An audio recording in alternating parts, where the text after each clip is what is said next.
வரலாற்று சிறப்பு வாய்ந்த இந்த எழுச்சிமிகு பொதுக்கூட்டத்தின் தலைவர் மாவட்ட அமைப்பாளர் அன்பு தம்பி கருப்புசாமி அவர்களே, இந்நிகழ்ச்சியை முன்னின்று நடத்தி கொண்டிருக்கிற கடலூர் மண்டல செயலாளர் தம்பி விநாயகமூர்த்தி அவர்களே, தெற்கு மாவட்ட செயலாளர் தம்பி ராஜவேலன் அவர்களே, கிழக்கு மாவட்ட செயலாளர் தம்பி துரை மருதமுத்து அவர்களே, தெற்கு மாவட்டத்தின் நிதி செயலாளர் அன்பு தம்பி காமராஜ் அவர்களே, மேற்கு மாவட்ட செயலாளர் தம்பி வீரமணி அவர்களே, இந்நிகழ்ச்சியிலே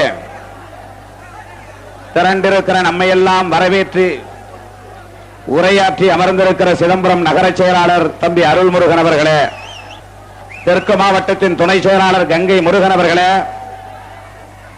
கிழக்கு மாவட்டத்தின் துணை செயலாளர் ஆவு வெங்கடேசன் அவர்களே, கிழக்கு மாவட்டத்தின் துணை செயலாளர் புதுக்கடை குணசேகரன் அவர்களே, தெற்கு மாவட்ட துணை செயலாளர் தம்பி செல்வமணி அவர்களே, கிழக்கு மாவட்ட துணை செயலாளர் தணிகை செல்வன் அவர்களே, மேற்கு மாவட்ட துணை செயலாளர் சக்திவேல் அவர்களே, இந்நிகழ்ச்சியை சிறப்பித்துக் கொண்டிருக்கிற ஒன்றிய நிர்வாகிகளே, இந்நிகழ்ச்சியில் பங்கேற்று உங்களிடையே உரையாற்றி அமர்ந்திருக்கிற அரசியல் தலைமைக்குழு உறுப்பினர் தோழர் முனுசாமி அவர்களே, புதுச்சேரி முதன்மை செயலாளர் தோழர் தலையாரி அவர்களே, விடுதலை கலை இலக்கிய பேரவையின் பொறுப்பாளர் தோழர் உஞ்சை ராஜன் அவர்களே, விடுதலை கலை இலக்கிய பேரவையின் பொறுப்பாளர் தோழர் பொதினிராஜா அவர்களே, விழுப்புரம் மண்டல செயலாளர் தம்பி வழக்கறிஞர் விஜயராகவன் அவர்களே, இந்நிகழ்ச்சியிலே பங்கேற்று சிறப்பித்துக் கொண்டிருக்கிற வழக்கறிஞர் அணி செயலாளர் வழக்கறிஞர் ஜோஸ் அவர்களே, உங்களிடையே உரையாற்றி அமர்ந்திருக்கிற அமைப்பின் இணை பொதுச் செயலாளர் அருமை தோழர் சிந்தனை செல்வன் அவர்களே, பொதுச் செயலாளர் தோழர் தடா பெரியசாமி அவர்களே, இயக்கத்தின் அரசியல் தலைமை குழு தலைவர் அருமை தோழர் திருவள்ளுவன் அவர்களே, இயக்கத்தின் முன்னணி நிர்வாகிகளே, மாவட்ட நகர ஒன்றிய நிர்வாகிகளே, பெரியோர்களே, தாய்மார்களே, லட்சோப லட்ச கணக்காய் திரண்டிருக்கிற என் உயிரின் உயிரான விடுதலை சிறுத்தைகளே,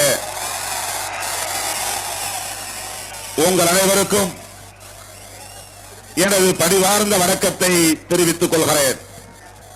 என்ன பேசுவது, உங்களிடையே எதை பேசுவது என்று தெரியாமல் திக்குமுக்காடி நிற்கிறேன். நின்று கொண்டிருக்கிற தோழர்களாலும் நிற்க முடியவில்லை, அமர்ந்திருக்கிற தோழர்களாலும் அமர்ந்திருக்க முடியவில்லை. எந்த திசை பார்த்தாலும் அலைமோதுகிற அளவுக்கு லட்சோப லட்சக்கணக்கிலே மக்கள் வெள்ளம் சிதம்பரம் மாநகரே திணறக்கூடிய வகையில் இங்கே திரண்டிருக்கிற இந்த காட்சியை காணுகிற போது தில்லை நடராஜன் இங்கே வலம் வருகிறானா, அவனை காணுகிற தரிசன விழா இங்கே நடைபெறுகிறதா, அதையே தோற்றுவிடக்கூடிய வகையில் இங்கே மக்கள் வெள்ளம் திரண்டு நிற்கிறது. நான் அடிக்கடி மேடைகளில் சொல்லுவேன், என் வாழ்நாளில் மறக்க முடியாத மாபெரும் பொதுக்கூட்டம் சிதம்பரம் கீழரது வீதியில் நடந்தது தேர்தல் நேரத்தில். இனி அப்படி ஒரு கூட்டத்தை யாராலும் கூட்ட முடியாது என்று நான் அடிக்கடி சொல்லுவேன். அண்மையிலே புதுச்சேரியில் நம்முடைய தோழர்கள் ஒரு பொதுக்கூட்டத்தை ஏற்பாடு செய்திருந்தார்கள். அந்த பொதுக்கூட்டத்தில் பல்லாயிரக்கணக்கிலே மக்கள் திரண்டார்கள்.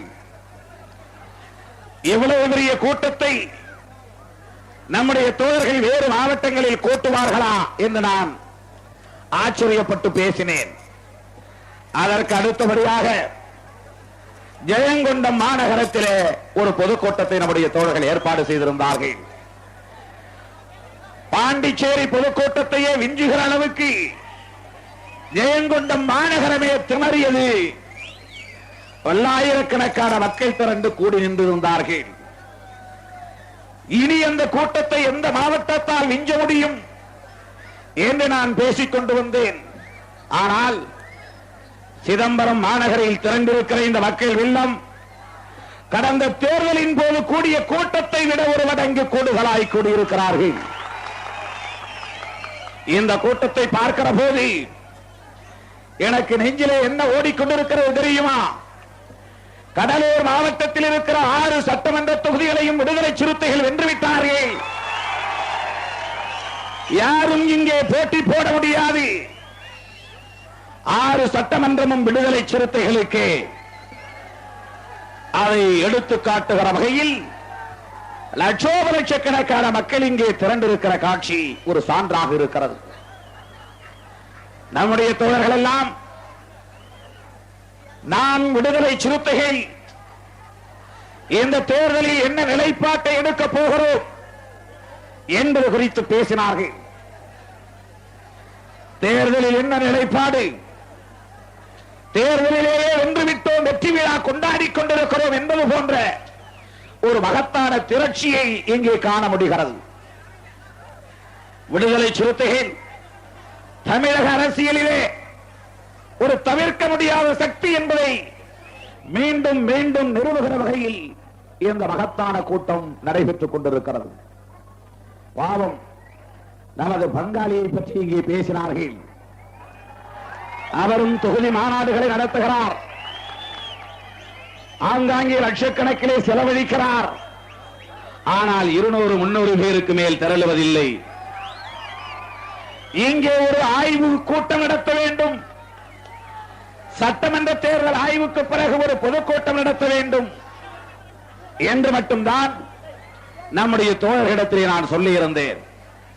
மாநாடு கூட்ட சொல்லவில்லை, பொதுக்கூட்டம் கூட்டுங்கள் என்று சொல்லி இருந்தேன். ஆனால் இங்கு மாநாட்டையும் விஞ்சுகிற அளவுக்கு மிகப்பெரிய மாநாடு நடைபெற்றுக் கொண்டிருக்கிறது. ஒரு தேசிய மாநாடு நடப்பது போல் நடந்து கொண்டிருக்கிறது. அத்தகைய எழுச்சிமிக்க வீரம் மிகுந்த என் உயிரின் உயிரான விடுதலை சிறுத்தைகளே,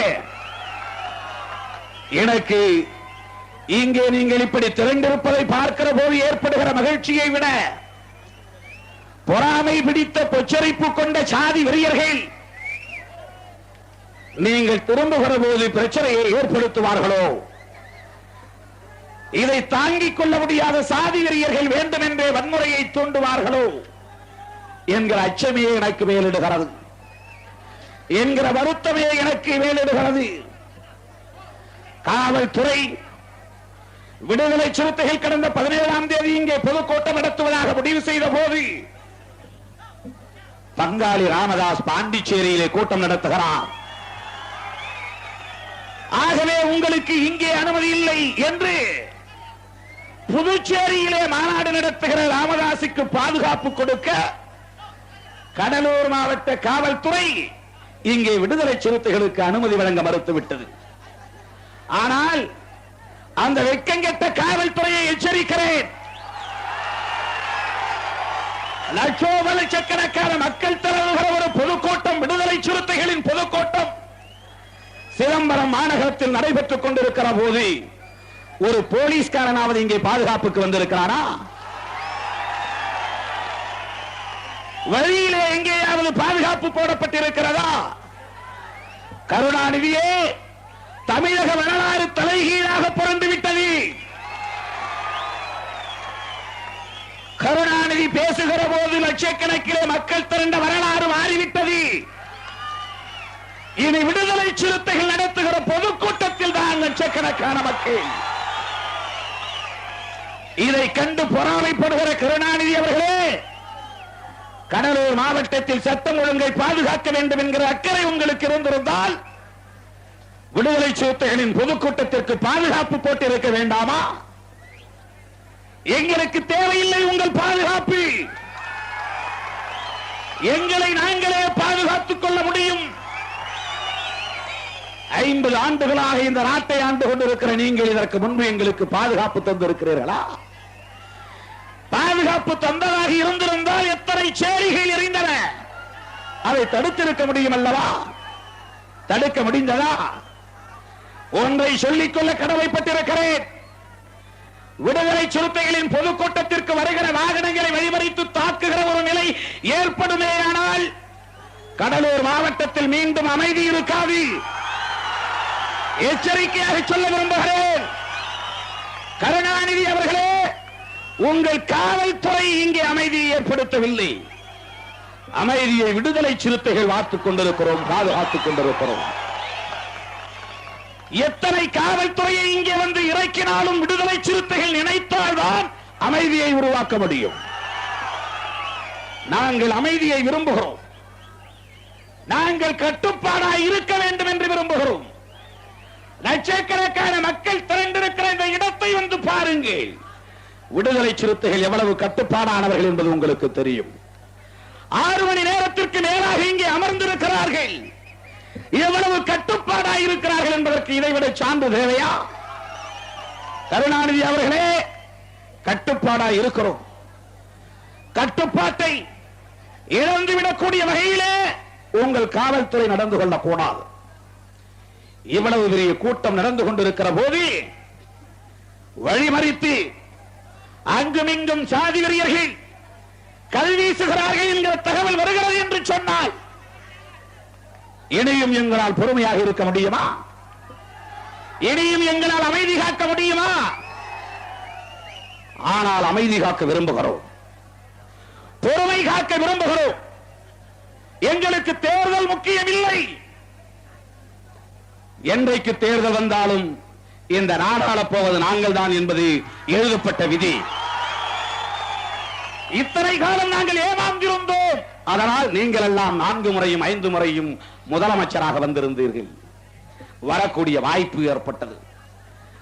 தமிழ்நாட்டிலே 1.5 கோடி வாக்காளர்களை உள்ள ஒரே சமூகம் சேரிவாழ் சமூகம் தான். மிகப்பெரிய வாக்கு வங்கியை பெற்றிருக்கிற ஒரே சமூகம் பல்லன் பறையன் சக்கிலியன் வாழ்கிற சமூகம் தான். வேறு யாருக்காவது எவ்வளவு பெரிய வாக்கு வங்கி உண்டா? நாளை இந்த மாவட்டங்களில் ஆட்டம் போடுகிறவர்கள் இந்த நாட்டை ஆள வேண்டும் என்று கொக்கரிக்கிற போது 234 சட்டமன்ற தொகுதிகளிலும் வாழுகிற நாங்கள், 30 மாவட்டங்களிலும் வாழுகிற நாங்கள், கன்னியாகுமரியில் இருந்து இமயம் வரையில் வாழுகிற நாங்கள், 35 கோடி மக்கள் வாழுகிற நாங்கள் இந்த நாடாள வேண்டும் என்று ஆசைப்படக்கூடாதா?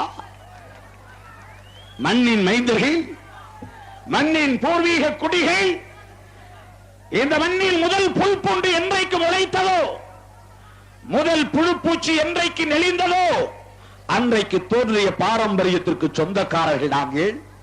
இந்த நாடாள வேண்டும், மண்ணாள வேண்டும் என்று ஆசைப்படக்கூடாதா? மக்கள் விழித்து விட்டார்கள். சேரி மக்கள் திரண்டு விட்டார்கள். தலை நிமிர சேரி திரளும் அன்று தலை கீழாய் நாடு புரளும் என்று விடுதலை சிறுத்தைகளின் முழக்கம் நிறுவப்பட்டு வருகிறது. எனக்கு முன்னர் பேசிய பேச்சாளர்கள் இங்கே பல்வேறு இடங்களில் சாதிய வன்கொடுமைகள் தலைவிரித்தாடுவதாக சொன்னார்கள். மிராலூர் என்கிற இடத்திலே சுடுகாட்டு பாதையை தோண்டி எடுக்கிறார்கள். எம்ஆர்கே பன்னீர்செல்வத்தின் உறவினர்கள் மணல் குவாரி என்கிற பெயரில், சாலை போடுகிறோம் என்கிற பெயரில் தாழ்த்தப்பட்ட மக்களின் பாதையை சுடுகாட்டை கொள்ளையடிக்கிறார்கள் என்று குறிப்பிட்டு சொன்னார். காட்டு மன்னார்குடி வட்டத்திலே சிறுகாட்டூர் என்கிற ஊரில் நம்முடைய மக்கள் ஒரு நடைபாலம் கட்டித்தர வேண்டும் என்று அந்த மந்திரியை பார்த்து கேட்டிருக்கிறார்கள். அந்த மந்திரி சொல்லியிருக்கிறார், உங்களுக்கு நடைபாலம் வேண்டுமா, மயிர் பாலம் கட்டித் தருகிறேன் என்று சொல்லி இருக்கிறார். கருணாநிதி அவர்களே, எம்ஆர்கே பன்னீர்செல்வத்திற்கு எப்போது சிறைக்கிற வேலையை கொடுத்தீர்கள்? மயிர் பாலம் கட்டுவதற்கு மயிரை சிறைத்துக் கொண்டிருப்பதாக சொல்லி இருக்கிறாரே. மக்களிடம் பாலம் கட்டித்தர வேண்டும் என்று கேட்கிற மக்களிடம் இவ்வளவு அகந்தையாக திமிராக ஒரு அமைச்சர் பேசுகிறார் என்று சொன்னால் சட்டமன்ற தேர்தல் வரட்டும். இன்னும் 4 மாத காலம்தான். கருணாநிதியே வீட்டுக்கு போக போகிறார். கேவலம் இந்த MRK பன்னீர்செல்வம் எங்கே போக போகிறார்? வீட்டுக்குத்தான். தமிழ்நாட்டு வரலாற்றை திருப்பக்கூடிய வகையில் விடுதலை சிறுத்தைகள் தீர்மானிக்கிற சக்தியாய் வளர்ந்து வந்திருக்கிறார்கள். அதை யாராலும் தடுக்க முடியாது, அதை மறுக்க முடியாது. இங்கே பலரும் நம்முடைய மக்களுக்கு இழைக்கப்படுகிற வன்கொடுமைகளை எல்லாம் சுட்டிக்காட்டி சொன்னார்கள். எனக்கு ஒவ்வொரு நாளும் கடலூர் மாவட்டத்தில் இருந்து தகவல்கள் வந்து கொண்டே இருக்கின்றன. உங்களுக்கு நான் இந்த நேரத்தில் ஒன்றை குறிப்பிட்டு சொல்ல விரும்புகிறேன். தமிழகத்திலே 30 மாவட்டங்களிலும் விடுதலை சிறுத்தைகள் வளர்ந்திருக்கலாம். 30 மாவட்டங்களிலும் நான் சுற்றுப்பயணம் செய்து கொண்டிருக்கலாம். கடந்த 10 நாட்களாக 1 மணி நேரம் கூட தூங்க முடியாத அளவுக்கு அல்லும் பகலும் நம்முடைய தோழர்களை சந்தித்து மாவட்டம் தோறும் சுற்றுப்பயணம் செய்து கொண்டிருக்கிறேன். 30 மாவட்டங்களிலும் விடுதலை சிறுத்தைகள் அமைப்பு இருந்தாலும் மதுரை மாவட்டத்திலே விடுதலை சிறுத்தைகளின் கால் ஒன்றியது என்றாலும் விடுதலை சிறுத்தைகளின் உயிர் கடலூர் மாவட்டத்தில் மையம் கொண்டிருக்கிறது. விடுதலை சிறுத்தைகளின் உயிர் மட்டுமல்ல, திருமாவளவனின் உயிரும் கடலூர் மாவட்டத்தில் தான் மையம் கொண்டிருக்கிறது.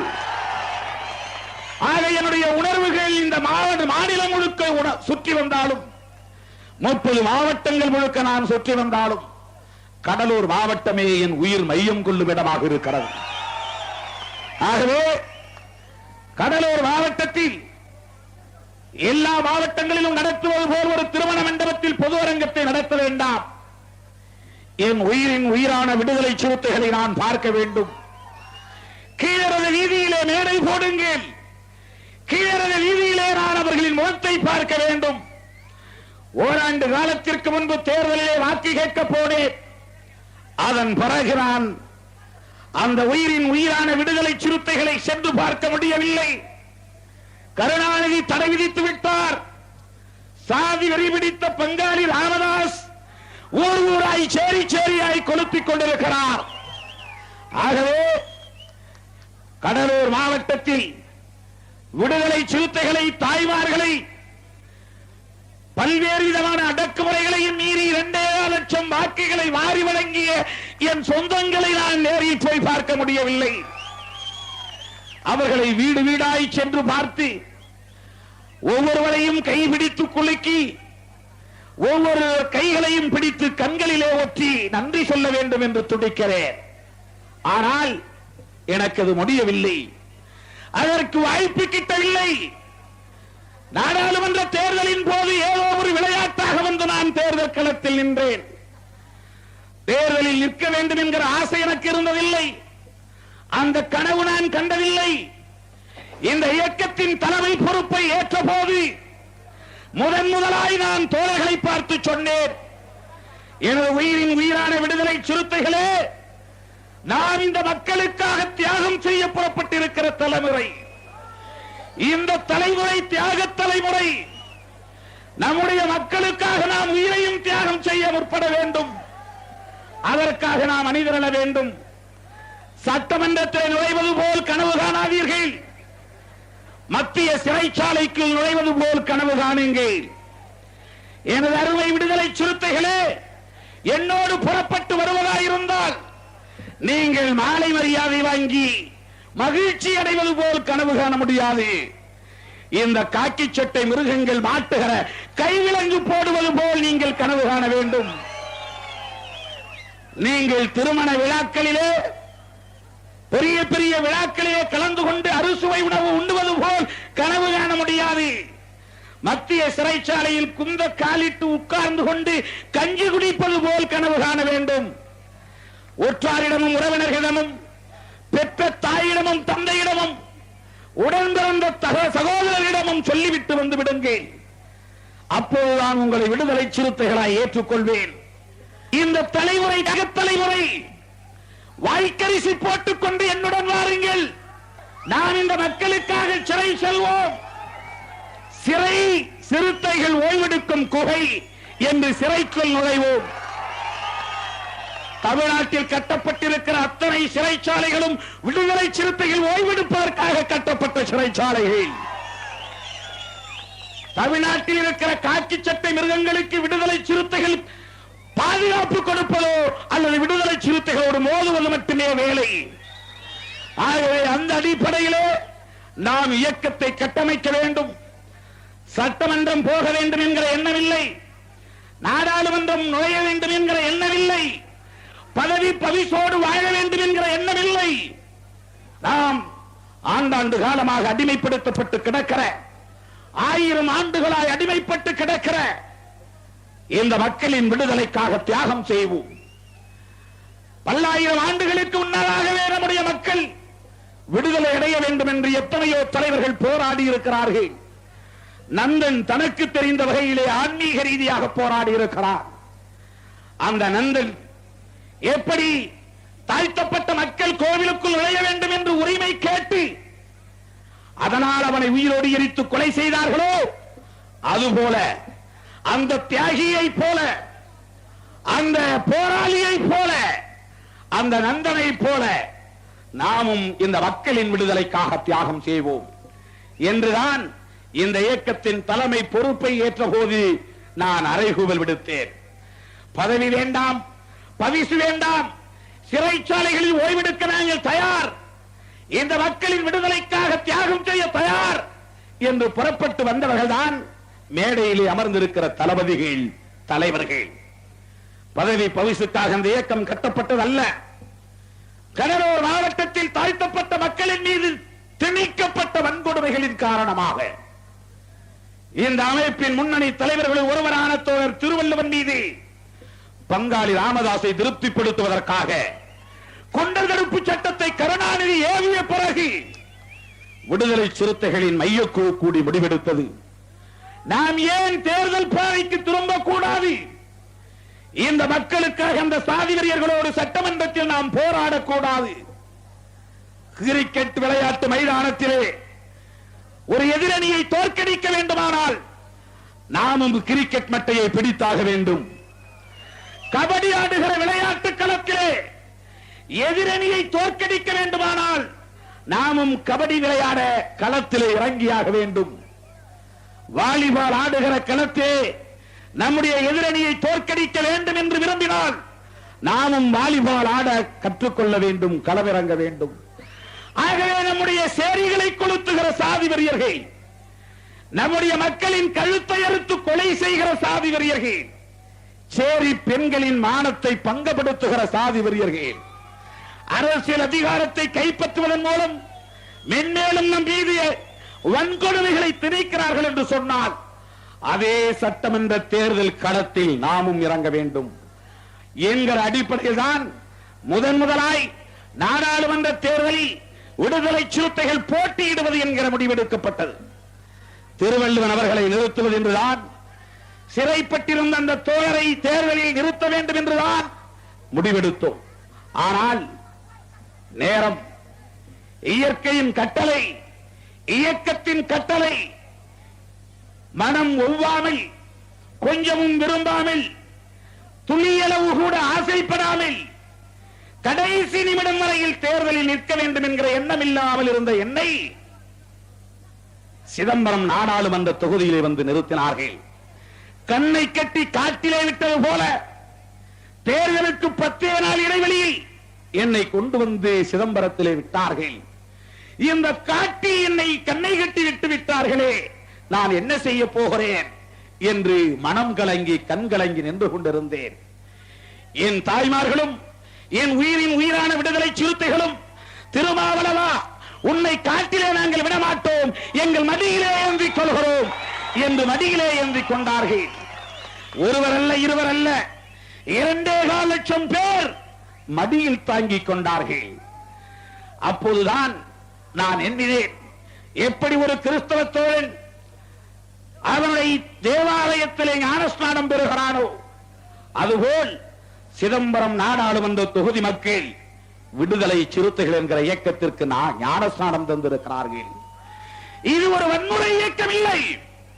கருணாநிதி சொல்லுவது போல சாதிகரி பிடித்த வன்முறை கும்பலின் தலைவரான ராமதாஸ் சொல்லுவது போல விடுதலை சிறுத்தைகள் ஒரு வன்முறை இயக்கம் இல்லை, இது தீவிரவாத இயக்கம் இல்லை, இது மக்கள் விரோத இயக்கம் இல்லை, இது பயங்கரவாத இயக்கம் இல்லை, வெகு மக்கள் இயக்கம், சேரி மக்களின் இயக்கம், லட்சக்கணக்கான மக்களின் ஆதரவு பெற்ற இயக்கம் என்பதை நிறுவிக் காட்டிய மன்றம் தான் சிதம்பரம் நாடாளுமன்ற தொகுதி மக்கள், கடலூர் மாவட்டத்து மக்கள். அப்படிப்பட்ட அந்த மக்களை, என் உயிரின் உயிரான விடுதலை சிறுத்தைகளை, என் தாய்மார்களை நேருக்கு நேர் தனித்தனியே சந்தித்து நன்றி சொல்ல முடியவில்லை. பல நிகழ்ச்சிகளில் பங்கேற்பதற்காக நான் புறப்படுகிற போதெல்லாம் திருமாவளவன் கடலூருக்கு நுழையக்கூடாது, திருமாவளவனை கடலூருக்கு நுழையக்கூடாது என்று தடுக்கலாமே தவிர எம் லட்சக்கணக்கான மக்களின் நெஞ்சத்திலே நுழைய முடியாது என்று தடுக்க முடியுமா? கருணாநிதிக்கு அந்த உரிமை உண்டா? கருணாநிதிக்கு அந்த தகுதி உண்டா? கருணாநிதிக்கு அந்த வலிமை உண்டா? இல்லை. அந்த வகையில்தான் எத்தனை தடை போட்டாலும் அந்த தடைகளை தவிடுபடியாக்குகிற ஆற்றல் பெற்ற விடுதலை சிறுத்தைகள் கடலூர் மாவட்டத்தில் தடை மீற வேண்டாம், அதனால் ஒரு வன்முறை வேண்டாம், அதனால் இங்கே அமைதி குலைய வேண்டாம், சாதி வெறியர்களின் வெறி வன்முறைக்கு சேரி குடிசைகள் எரிந்துவிடக் கூடாது என்கிற அடிப்படையில் தான் விடுதலை சிறுத்தைகளின் வேண்டுகோளை கூட நான் ஏற்கவில்லை. கடலூர் மாவட்டத்திற்கு நான் அனுமதி பெற்ற பிறகே வருகிறேன் என்று மீண்டும் மீண்டும் சொல்லி வந்தேன். ஆகவே எனது அருமை விடுதலை சிறுத்தைகளே, நாம் அடிக்கடி சந்திக்க முடியவில்லை என்கிற அந்த குறைபாட்டை போக்குகிற வகையில் இன்றைக்கு லட்சக்கணக்கில் திரண்டிருக்கிற உங்களை பார்த்து ஒவ்வொருவரின் பாதத்தையும் தொட்டு தம்பி புறப்படு நன்றியை தெரிவித்துக் கொள்ள நீ தல நிமிந்து. விடுதலை சிறுத்தைகள் தேர்தல் பிரவேசத்திற்கு பிறகு தமிழ்நாட்டிலே என்ன நிலை? ஒரு காலகட்டத்தில் தமிழ்நாட்டிலே 1998 ராமதாசுக்கு தேர்தல் சந்தையிலே பெரிய மவுசு இருந்தது, மிகப்பெரிய கிராக்கி இருந்தது. ஜெயலலிதா கூட்டணியில் வெற்றி பெற்று விட்டார். அதனால் ஜெயலலிதா கூட்டணியில் இருந்து அவரை பிடுங்க வேண்டும் என்பதற்காக கருணாநிதி கொடுத்த விலை என்ன தெரியுமா? 9 நாடாளுமன்ற தொகுதி, 9 நாடாளுமன்ற தொகுதிகளை கொடுத்து ராமதாசை விலைக்கு வாங்கினார் கருணாநிதி. ஆனால் இப்போது வரப்போகிற சட்டமன்ற தேர்தலில் ராமதாசின் நிலை என்ன தெரியுமா? கருணாநிதி பிடரியை பிடித்து வெளியே தள்ளுகிறார். ராமதாசின் கூட இருந்தால் கிடைக்கிற கொஞ்ச ஓட்டும் கிடைக்காமல் போய்விடும். ஆகவே ராமதாஸ் வேண்டாம் என்று கருணாநிதி கோபாலபுரத்தில் இருந்து இடித்து வெளியே தள்ளுகிறார். கோபாலபுரத்தில் இருந்து ஓட்டம் பிடித்து வந்து போயஸ் தோட்டத்திலே நுழையலாம் என்று ராமதாஸ் முயற்சிக்கிறார். அங்கே ஜெயலலிதா அம்மையார் பெரிய நாதாங்கி போட்டு கதவை சாத்தி வைத்திருக்கிறார். ராமதாஸ் மவுசு மார்க்கெட்டிலே ராமதாசின் கிராக்கி வீழ்ந்து போட்டது, விலை சரிந்து போனது. பெட்ரோல் விலை உயர்கிறது, மண்ணெண்ணெய் விலை உயர்கிறது, ராமதாசின் விலை சரிந்து விட்டது. ராமதாசை சீண்ட ஆள் இல்லை என்கிற நிலை. ராமதாசுக்கு மிகப்பெரிய வாக்கு வங்கி இருப்பதாக ஜெயலலிதாவும் நினைத்தார், கருணாநிதியும் நினைத்தார். விடுதலை சிறுத்தைகள் சிதம்பரம் நாடாளுமன்ற தொகுதியில் போட்டியிட்ட பிறகுதான், விடுதலை சிறுத்தைகளின் வலிமை தெரிந்த பிறகுதான், விடுதலை சிறுத்தைகளின் சக்தி நிறுவிய பிறகுதான் கருணாநிதியும் ஜெயலலிதாவும் மிக ஆழமாக யோசிக்கிறார்கள். ராமதாஸ் 1989 சென்னையிலே போய் ஒரு சேரியிலே நுழைந்து ஒரு பிள்ளையை பிடித்து வந்தது போல் தலித் எழில்மலையை பிடித்து வந்தார். அந்த எழில்மலையை 3 முறை சிதம்பரம் நாடாளுமன்ற தொகுதியிலே போட்டியிட வைத்தார். 89 நின்றார்கள், 91 நின்றார்கள், 96 நின்றார்கள். ராமதாஸ் பெற்ற வாக்குகள் எவ்வளவு தெரியுமா? 3 முறையும் 1.5 லட்சத்தை கூட தாண்ட முடியவில்லை. ஆனால் முதலாய் தேர்தலில் போட்டியிட்ட விடுதலை சிறுத்தைகள் தேர்தல் சொல்லுமுள்ளு தெரியாது, வாக்குச்சாவடியை கைப்பற்ற தெரியாது, கள்ள ஓட்டு போட தெரியாது, பொய் சொல்ல தெரியாது, ஏராளமாய் லட்சம் லட்சமாய் செலவு பண்ண கையிலே காசு கிடையாது. இந்த நிலையில் மக்களை நம்பி அதோகதி என்று வந்து நின்ற விடுதலை சிறுத்தைகள் 10 நாள் இடைவெளியில் பெற்ற வாக்குகள் 2.25 லட்சம் வாக்குகள். தமிழக வரலாற்றில் எந்த அரசியல் கட்சிக்கும் அந்த அங்கீகாரம் இல்லை. திராவிட முன்னேற்ற கழகத்திற்கோ அனைத்து இந்திய அண்ணா திராவிட முன்னேற்ற கழகமோ கட்சி துவங்கிய நேரத்தில் முதலாய் சந்தித்த தேர்தலில் இத்தனை லட்சம் வாக்குகளை பெற்றதாக சரித்திரம் இல்லை, வரலாறு இல்லை. தமிழக வரலாற்றில் இந்த சரித்திர பெருமை பெற்ற ஒரே இயக்கம் விடுதலை சிறுத்தைகள் மட்டும்தான். ராமதாஸ் வெற்றி பெற்றதாக தேர்தல் ஆணையம் அறிவித்தது. அந்த ராமதாஸ் சிதம்பரத்தில் வெற்றி பெறுவதற்கு என்னென்ன வேலைகள் செய்ய வேண்டியிருந்தது தெரியுமா? விடுதலை சிறுத்தைகள் மட்டும் போட்டியிடாமல் இருந்திருந்தால் 5 லட்சமோ 10 லட்சமோ செலவு செய்து வீட்டிலே படுத்தபடியே வெற்றி பெற்றிருப்பார்கள். கள்ள ஓட்டு போட்டு வாக்குச்சாவடியை கைப்பற்றி. ஆனால் விடுதலை சிறுத்தைகள் தேர்தலிலே போட்டியிட்ட காரணத்தினால் ராமதாஸ் சிதம்பரம் நாடாளுமன்ற தொகுதியில் வெற்றி பெறுவதற்கு என்னவெல்லாம் செய்ய நேர்ந்தது தெரியுமா? கருணாநிதியின் சப்போர்ட் தேவைப்பட்டது, MRK பன்னீர்செல்வத்தின் அடியால் தேவைப்பட்டது, காக்கி சட்டை கும்பலின் ஆதரவு தேவைப்பட்டது, வருவாய்த்துறை கும்பலின் ஆதரவு தேவைப்பட்டது. எல்லாவற்றுக்கும் மேலாக கலெக்டர் ஆதரவு, DRO ஆதரவு, வருவாய்த்துறை அதிகாரிகளின் ஆதரவு, காக்கி சட்டை கும்பலின் ஆதரவு, MRK பன்னீர்செல்வத்தின் அடியால் கும்பல், ராமதாசின் அடியால் கும்பல் இவ்வளவும் இறங்கி 21 சேரிகளை கொளுத்தி 60-70 பேரை வெட்டி காயப்படுத்தி சொத்துக்களை சூறையாடி பெண்களை மானபங்கப்படுத்தி வாக்குச்சாவடிகளை கைப்பற்றி 1.5 லட்சம் சேரி மக்களை வாக்களிக்க விடாமல் தடுத்தி அத்தனையும் கள்ள ஓட்டாக போட்டு 1 கோடிக்கு மேல் செலவு செய்த பிறகுதான் விடுதலை சிறுத்தைகளை வெல்ல முடிந்தது, திருமாவளவனை வெல்ல முடிந்தது. ராமதாஸ் அவர்களே, விடுதலை சிறுத்தைகளை ஒரு சிதம்பரம் நாடாளுமன்ற தொகுதியில் வெல்லுவதற்கே இவ்வளவு படாத பாடுபட்டால் தமிழகத்தில் 234 சட்டமன்ற தொகுதிகளிலும் விடுதலை சிறுத்தைகளோடு மோத முடியுமா? மோதி வெல்ல முடியுமா? இன்றைக்கு ஒன்றை நான் சொல்லிக்கொள்ள கடமைப்பட்டிருக்கிறேன். கருணாநிதிக்கும் எச்சரிக்கை செய்ய விரும்புகிறேன். நாடாளுமன்ற தேர்தலில் ராமதாசின் வன்முறை கும்பல் சேரிகளை கொளுத்தியதை போல, வாக்குச்சாவடிகளை கைப்பற்றியதை போல, சேரி மக்களின் வாக்குகளை கள்ள ஓட்டாக போட்டதை போல வன்முறை வெறியாட்டத்தை வரப்போகிற சட்டமன்றத்தில் செய்யலாம் என்று கனவு கண்டால் தமிழ்நாட்டில் தேர்தலில் நடக்காது. எச்சரிக்கை. எந்த பயனும் தமிழ்நாட்டில் தேர்தல் பிரச்சாரம் செய்ய முடியாது, எவனும் தமிழ்நாட்டில் நடமாட முடியாது. தேர்தல் ஆணையத்திற்கு எச்சரிக்கை விடுக்கிறேன். சேரி மக்களின் வாக்குரிமையை எவனாவது பறிக்க நினைத்தால், சேரி மக்களை ஓட்டு போட விடாமல் தடுக்க நினைத்தால், சேரி மக்களின் வாக்குகளை கள்ள ஓட்டாக போட நினைத்தால் தமிழ்நாடு தமிழ்நாடாக இருக்காது, ரத்த களரியாகிவிடும். எங்களுடைய வாழ்வுரிமையை பாதுகாக்க, எங்களுடைய வாக்குரிமையை பாதுகாக்க வேண்டியது எங்களுக்கு தவிர்க்க முடியாத கடமை. இதற்கு வருவாய்த்துறைக்கும் காவல்துறைக்கும் முன்கூட்டியே எச்சரிக்கையாக சொல்ல விரும்புகிறேன். இங்கே நம்முடைய வருவாய்த்துறை காவல்துறை அதிகாரிகளை கண்டித்து நம்முடைய தோழர்கள் பேசினார்கள்.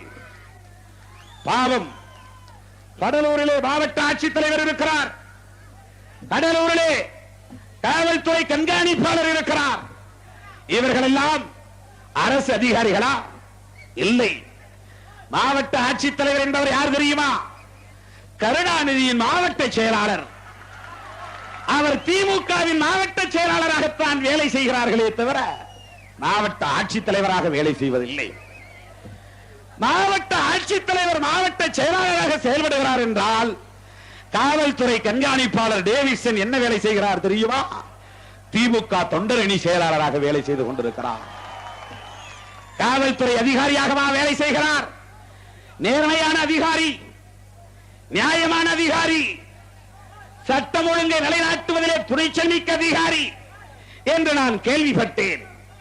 ஆனால் புளியங்குடி படுகொலை நடந்த போது, சென்னை மாநகரத்து வீதிகளிலே விடுதலை சிறுத்தைகளின் அணிவகுப்பு நடந்த போது, கடலூர் மாவட்டத்தில் இருந்து வண்டி வண்டியாய் தோழர்கள் அணிவகுத்து வந்தார்களே, அந்த வண்டிகளை வழிமறித்து சாதி வெறியர்கள், காடுவட்டியில் இருந்து புறப்பட்டு வந்த அந்த கார் திருடும் கும்பல் விடுதலை சிறுத்தைகளின் வண்டிகளை வழிமறித்து தாக்கினார்கள். மிராலூர் பக்கத்திலே 4 மோட்டார் பம்பு செட்டுகளை எரித்து கொளுத்தினார்கள். சேத்தியாத்தோப்பு அருகே ஆதிதிராவிட நலப்பள்ளியை எரித்து சாம்பலாக்கினார்கள். கொள்ளஞ்சாவடி அருகே விழப்பள்ளம் காலனியில் நிர்மலா என்கிற சேரி பெண் கற்பழித்து கொலை செய்யப்பட்டால் சேரி இளைஞர்கள் தாக்குதலுக்கு ஆளானார்கள். கருணாநிதியின் தொண்டரணி செயலாளர் டேவிட்சன் என்ன செய்தார்? நடுநிலையாக நடவடிக்கை எடுத்தாரா? சேத்தியாத்தோப்பு அருகே ஒரு பேருந்தை சாதிவெறி கும்பல் கொளுத்திவிட்டு ஓடுகிறது. கொளுத்திவிட்டு ஓடி அந்த சாதிவெறி கும்பல் எந்த காரிலே வந்தார்கள் என்பதையெல்லாம் குறித்து நம்முடைய தோழர்கள் தந்திருக்கிறார்கள். அந்த பேருந்திலே இருந்த நடத்துனரும் ஓட்டுநரும் அதை கொளுத்தியவர்கள் விடுதலை சிறுத்தைகள் இல்லை என்று மறுத்திருக்கிறார்கள். ஆனால் கருணாநிதியின் தொண்டர்படை செயலாளர் இந்த டேவிட்சன் என்ன செய்தார்? அந்த பேருந்தை கொளுத்திவிட்டு ஓடிய சாதி வெறியர்கள் திருமாவளவன் வாழ்க என்று முழக்கமிட்டு ஓடி இருக்கிறார்கள். ஆமா, அவர்கள் ராமதாஸ் வாழ்க என்று சொல்ல மாட்டார்கள். அவர்களும் திருமாவளவன் வாழ்க என்று சொல்ல வேண்டிய காலம் வந்துவிட்டது. வரவேற்கிறோம், மகிழ்ச்சி அடைகிறோம். நீங்களும் விடுதலை சிறுத்தைகளாய் வாருங்கள். யார் வேண்டாம் என்று சொல்லுகிறோம்? ராமதாஸ் தான் வேண்டாம் என்கிறோம். ராமதாஸ் தான் வன்முறையை தூண்டுகிறார், வன்னியர்களுக்கும் இடையூறுகளை தருகிறார். வன்னிய சொந்தங்களே, நீங்கள் திருமாவளவன் வாழ்க என்று சொன்னதை நாங்கள் வரவேற்கிறோம். நீங்கள் விடுதலை சிறுத்தைகளாய் மாறி வர வேண்டும் என்று எண்ணினால் ரத்தின கம்பளம் போட்டு வரவேற்கிறோம். வேண்டாம் என்று சொல்லவில்லை. ஆனால் இந்த நேர்மையான காவல்துறை கண்காணிப்பாளருக்கு அதை எடுத்து சொன்ன பிறகும், டிஜிபியை சந்தித்து நானே பேசிய பிறகும் விடுதலை சிறுத்தைகளை கைது செய்து 4 பேரை குமாரக்குடி தோழர்களை குண்டர் தடுப்பு சட்டத்திலே உள்ளே தள்ளினார். கடலூர் மாவட்டத்தில் காவல்துறை இன்னும் ஒருதலை பட்சமாக வேலை செய்து கொண்டிருக்கிறது. கடலூர் மாவட்டத்தில் வருவாய்த்துறை இன்னும் ஒருதலை பட்சமாக நடந்து கொண்டிருக்கிறது. செங்கமேடு என்கிற இடத்தில் காந்திமதி என்கிற ஒரு சேரி இளம்பெண், 15-16 வயதே நிரம்பிய பெண் குளிக்க போகிறாள். குளிக்க போனவள் வீடு திரும்பவில்லை. பெற்றோர்கள் அவளை தேடி அலைகிறார்கள். போன பெண்ணை காணவில்லையே என்று அழுது புலம்பி அலைந்து தேடுகிறார்கள். ஆனால் அந்த குழந்தை போன இடத்தை காணவில்லை. கடைசியில் அந்த பெண்ணின், அந்த இளம் பெண்ணின் தந்தை புதற்காடுகளிலே தேடி போன போது கருவேலக்காட்டுக்குள்ளே நிர்வாண கோலமாய் செத்து கிடக்கிறாள். பிறப்புறுப்பிலே, மார்பிலே, கண்ட இடங்களில் எல்லாம் கடித்து குதறிய காயங்கள் இருக்கின்றன. அந்த பெண் படுகொலை செய்யப்பட்டிருக்கிறாள். கற்பழித்து கொலை செய்யப்பட்டிருக்கிறாள். காவல்துறைக்கும் வருவாய்த்துறைக்கும் தகவல் தெரிவிக்கப்படுகிறது. காவல் நிலையம் சென்று நம்முடைய தோழர்கள் புகார் கொடுத்து காவல்துறை அதிகாரிகள் வருகிறார்கள். காவல்துறை அதிகாரிகளோடு போலீஸ் மோப்ப நாயும் வருகிறது. அந்த பிணம் கிடந்த இடத்தை மோப்பம் பிடித்த நாய் கொஞ்ச தூரம் ஓட்டமாய் ஓடி சேரன் என்கிற ஒரு பாட்டாளி மக்கள் கட்சிக்காரனின் வீட்டுக்குள்ளே நுழைந்து அந்த சேரனை கவ்வி பிடிக்கிறது. காவல்துறை அவனை அழைத்துக் கொண்டு போய் காவல் நிலையத்தில் வைத்திருக்கிறார்கள். 8 நாளாய் விசாரிக்கிறார்கள். 8 நாட்களுக்கு பிறகு அவனை விடுவித்து விடுகிறார்கள். போலீஸ் மோப்பனாய் குற்றவாளியை கவ்வி பிடித்தது, போலீஸ் நாயோ குற்றவாளியை விடுவித்து விட்டது. கடலூர் காவல்துறை அந்த குற்றவாளியை கற்பழித்து கொலை செய்த கொலையாளியை விடுவித்தது மட்டுமில்லாமல், ஐயோ பாவம், ஒரு அப்பாவி அரைக்கிற்கு மனநிலையில் இருக்கிற ஒரு இளைஞன் 6 மாதத்திற்கு முன்பு அந்த இளம் பெண்ணை திருமணம் செய்து கொள்கிறேன் என்று ஆசைப்பட்டு பெண் கேட்க போயிருக்கிறான். அவன் மனநிலையை பார்த்த அந்த பெண்ணின் பெற்றோர்கள் அவனுக்கு பெண் இல்லை என்று சொல்லிவிட்டார்கள். பெண் இல்லை என்று சொன்னதனால் அவன் வருத்தப்படவில்லை. மீண்டும் கரும்பு வெட்ட போய்விட்டான். கரும்பு வெட்ட போன இடத்தில் இந்த போலீஸ் கடலூர் மாவட்ட காவல்துறை கரும்பு வெட்டி கொண்டிருந்த அந்த இளைஞனை, பூமாலை என்கிற அந்த இளைஞனை கைது செய்து வந்து அவன் மீது அந்த கற்பழிப்பு வழக்கை போட்டு, அந்த கொலை வழக்கை போட்டு ஏறத்தாழ ஓராண்டு காலம் அவனை சிறைப்படுத்தி வைத்திருக்கிறார்கள். நியாயமா? காவல்துறை சாதி வெறியர்களை ஏன் காப்பாற்றுகிறது? சாதி வெறியர்களின் கைகளிலே அரசியல் அதிகாரம் இருக்கிறது. காவல்துறை ஏன் ராமதாசுக்கு கட்டுப்பட்டு நிற்கிறது? ராமதாசின் கைகளிலே மத்திய அமைச்சர்கள் இருக்கிறார்கள். ராமதாசின் கைகளிலே நாடாளுமன்ற உறுப்பினர்கள் இருக்கிறார்கள். ராமதாசின் கைகளிலே சட்டமன்ற உறுப்பினர்கள் இருக்கிறார்கள். ஆக காக்கி சட்டை கும்பல் அதிகாரம் உள்ளவனுக்கு சலாம் போட்டு அடிமை வேலை செய்யும். காக்கி சட்டை கும்பலுக்கு சொந்த புத்தி இல்லை. காக்கி சட்டை கும்பல் என்றைக்கு அந்த யூனிஃபார்ம் போட துவங்குகிறார்களோ அன்றைக்கே மூளையை கழட்டி வைத்துவிட்டு தொப்பியை மாட்டிக் கொள்கிறார்கள். அவர்கள் தொப்பியை மாற்றுவதற்கான ரகசியமே மூளையை கழற்றி விட்டதுதான். மூளை இல்லை என்பது யாருக்கும் தெரிந்துவிடக் கூடாது என்பதற்காகவே அந்த கும்பல் தொப்பியை மாட்டிக் கொள்கிறார்கள் என்றே கருதுகிறேன். சொந்தமாய் சிந்திப்பதில்லை, நேர்மையாய் நடப்பதில்லை. அதிகாரமுள்ள சாதிவெறி கும்பலுக்கும் மதவெறி கும்பலுக்கும் பணிகிற போக்கே இருக்கிறது. அதனால்தான் குத்தகை உரிமைக்காக போராடிய தோழரை முள்ளுக்குறிச்சியிலே குடிநீர் தொட்டியை சேரியில் கட்ட வேண்டும் என்று சொன்னவரை ராமதாசை திருப்திப்படுத்த வேண்டும் என்பதற்காகவே குண்டர் தடுப்பு சட்டத்தில் உள்ளே தள்ளினார்கள்.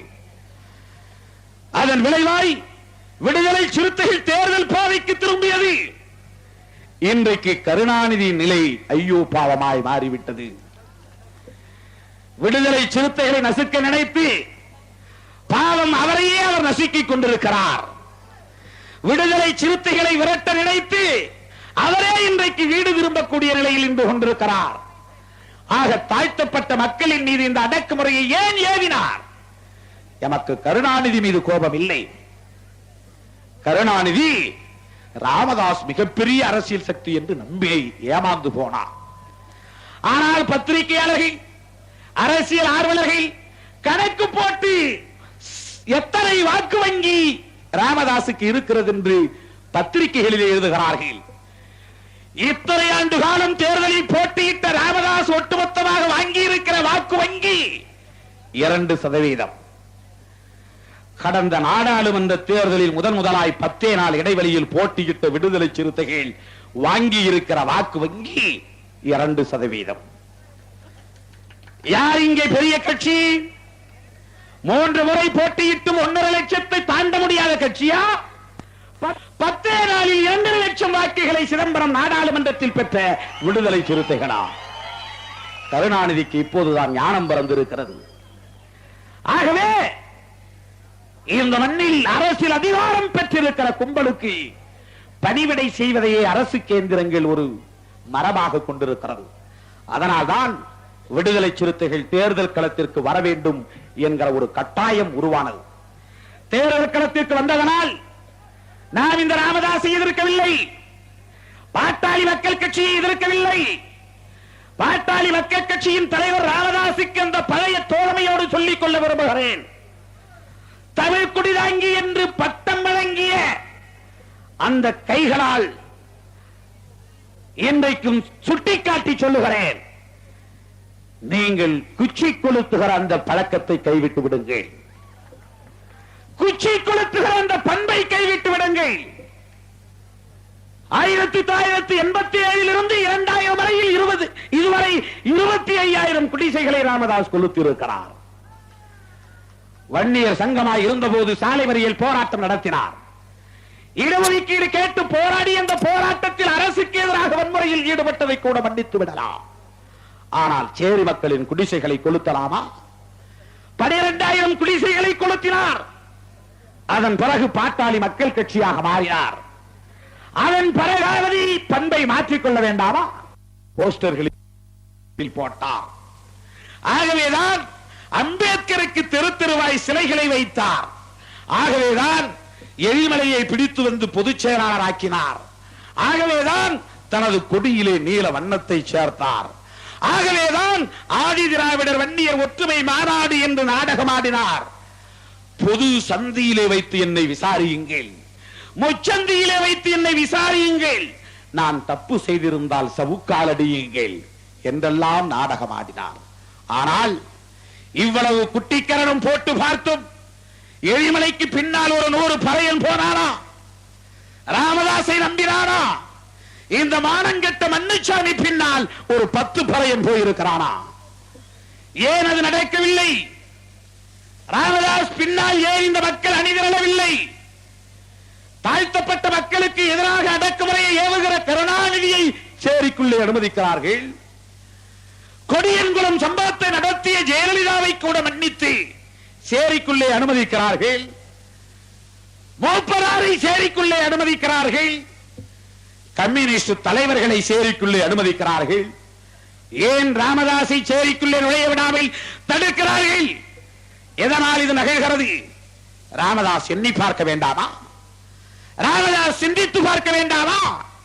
ஒரே காரணம்தான், சிட்டுக்குருவி கூட்டை கூட கலைக்க கூடாது, அது பாவம் என்று எண்ணுகிற இந்த சேரி வாழ் மக்களின், இந்த கடைசி மனிதர்களின் ஒரே சொத்து, ஒரே உணவை அந்த குடிசைதானே. அந்த குடிசையையும் ஈவிரக்கம் இல்லாமல் கொளுத்துகிறாயே, அந்த குடிசைகளை எரித்து சாம்பலாக்குகிறாயே, அக்கினி சட்டியிலிருந்து எடுத்த தீ என்று கற்பூரத்தை கொளுத்தி என் மக்களின் குடிசையில் போட்டு கொளுத்துகிறாயே, என் மக்களின் வயிற்றெரிச்சல் எல்லாம் உண்மை சும்மா விடுமா? என் மக்கள் விட்ட சாபம் எல்லாம் உன்னை சும்மா விடுமா? ஒரு காலத்தில் அது தண்டனை தந்தே தீரும். அது சும்மா விடாது.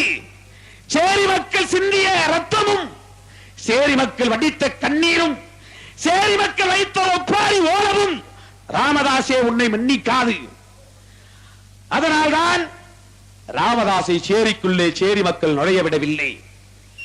இப்போது ஒரு நண்பனாய் சொல்லுகிறேன், பழைய தோழனாய் சொல்லுகிறேன், ஒரு நட்புறவு வேண்டும் என்று சொல்லுகிறேன்.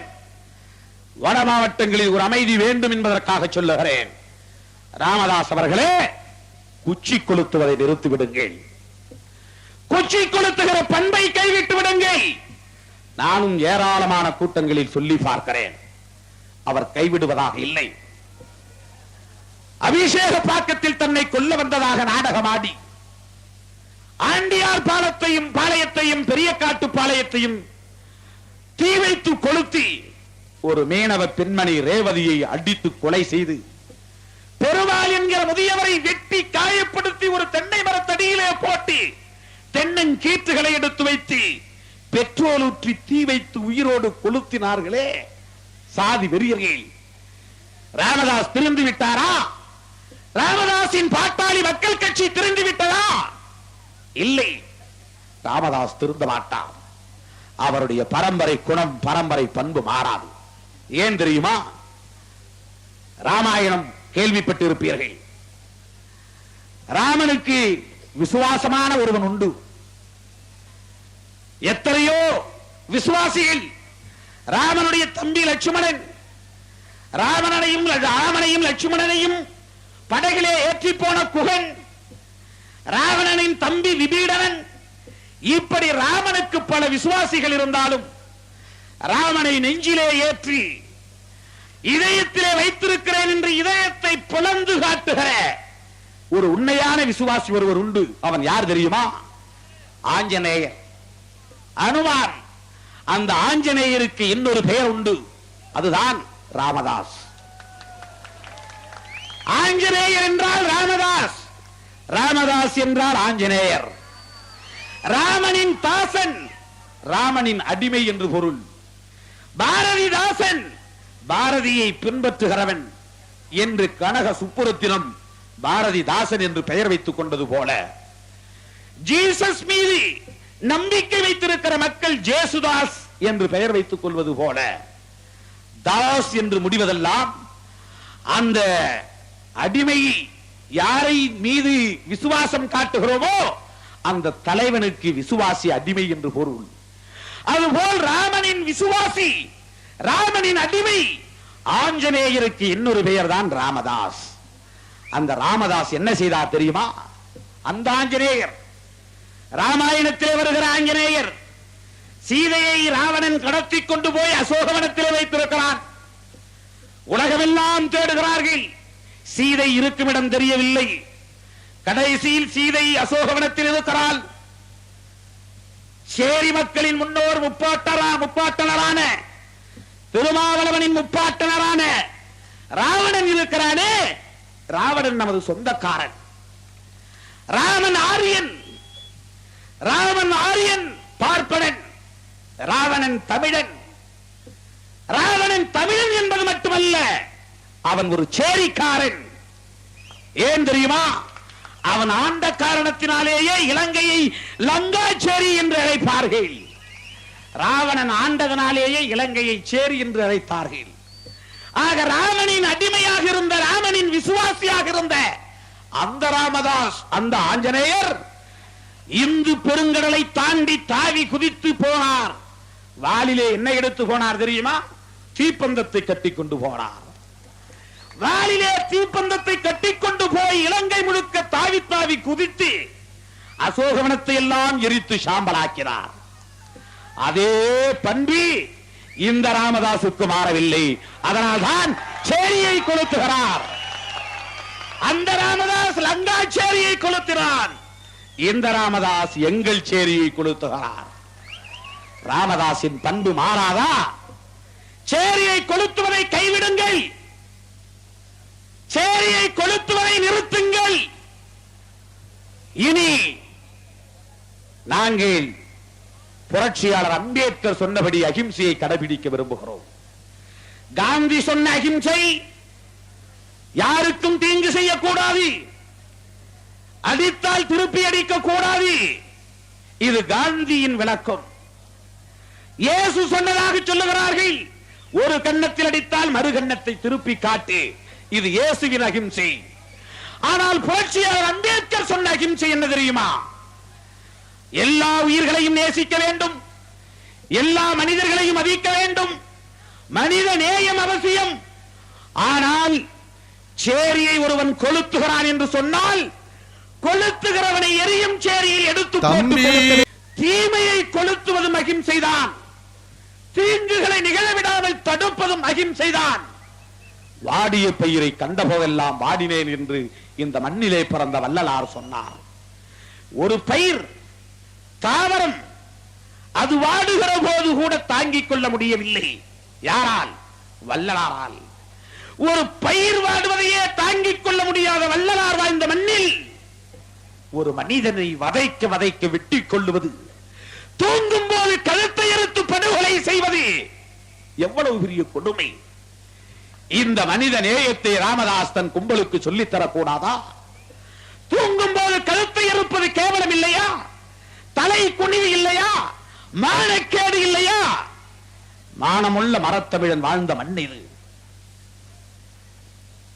ஒரு தாய் தன்னுடைய மகன் போர்க்களத்திற்கு போறவன் திரும்பி வரவில்லையே என்று கேட்டு போய்விட்டு திரும்பிய வீரர்களை எல்லாம் கேட்கிறாள், எங்கே என் மகன் என்று.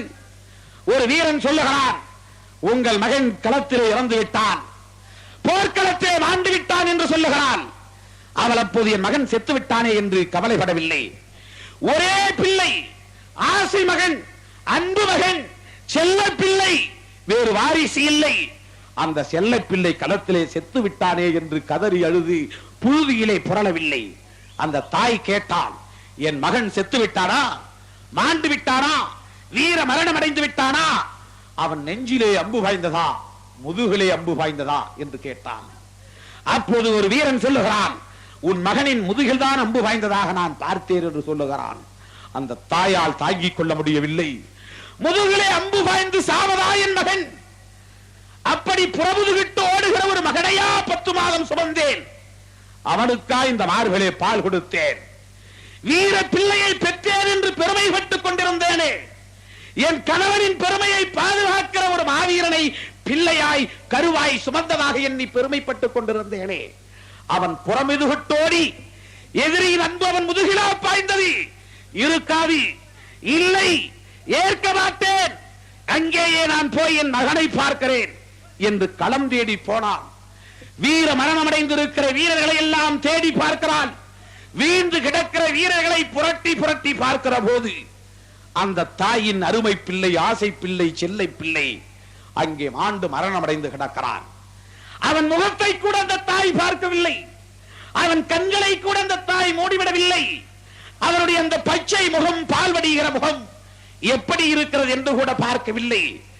மகனின் நெஞ்சிலே அம்பு வாய்ந்திருக்கிறதா, முதுகிலே அம்பு வாய்ந்திருக்கிறதா என்று தேடி பார்த்தால் நெஞ்சிலே அம்பு வாய்ந்திருந்தது. அப்போதுதான் அவள் ஆனந்த கண்ணீர் வடித்தான். ஒரு வீரனைத்தான் இத்தனை நாளும் சுமந்திருக்கிறேன், ஒரு வீரனுக்குத்தான் மார்பிலே பாலூட்டி இருக்கிறேன். என் கணவனின் பெருமையை பாதுகாத்து விட்டான், என் மன்னனுக்கு பெருமையை சேர்த்து விட்டான், என் மண்ணுக்கு பெருமையை சேர்த்து விட்டான். என் மண்ணின் மைந்தனே, உன்னை இந்த மண்ணில், இந்த வயிற்றில் சுமந்ததற்காக பெருமைப்படுகிறேன் என்று அந்த பிள்ளையை தூக்கி வந்தானாம். அப்படி ஒரு தமிழன், மானமுள்ள தமிழன், மரத்தமிழன், எதிரியோடு எதிரி மோதுகிற போது நெஞ்சிலே ஈட்டி பாய்ந்து சாக வேண்டும் என்று விரும்புகிறவன் தான் உண்மையான மரத்தமிழன். ஆனால் இந்த ராமதாசின் கும்பல் தூங்கும் போது கழுத்தை அறுத்து படுகொலை செய்கிறது. எவ்வளவு பெரிய கேவலம், எவ்வளவு பெரிய மானக்கேடு! இதுவரையில் அந்த சம்பவத்தில் ஈடுபட்டவர்களை கைது செய்திருக்கிறதா கருணாநிதியின் போலீஸ்?